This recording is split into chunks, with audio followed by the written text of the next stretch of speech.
全款450萬，你就可以喺珠海斗門湖心路呢度攞低一套大裝修嘅單邊位別墅啊！嗱，總共4層嘅，而且咧係有埋裝修嘅喎。佢咧首先有個咁大嘅花園，而且咧呢度咧你相當於2個車位噶啦，一個入面呢度就可以停多台，同埋咧佢呢個花園啊，仲係單邊圍埋上嚟添噶。咁我哋再嚟呢度睇下吓。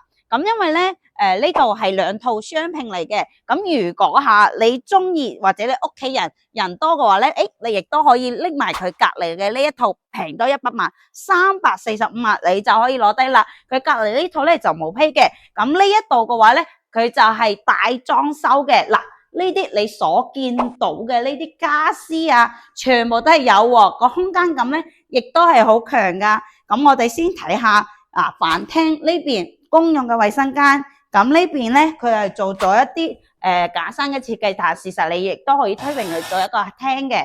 咁呢個廳係咪都好高好闊落，層高都 OK 下？嗱，咁呢套別墅嘅話咧，總共面積係363平，實用咧去到成700平嘅。佢咧總共有4層，地面3層，地下1層，而且佢總共咧有6間房嘅，其中咧就係4個套房啊，每個套房咧都帶埋有陽台啊，你睇下。嗱，呢個花園咧亦都係超大嘅。咁如果你有興趣嘅話咧，可以踢下我，你亦都可以帶你睇埋隔籬啲毛坯嘅，300零萬全款就得噶啦。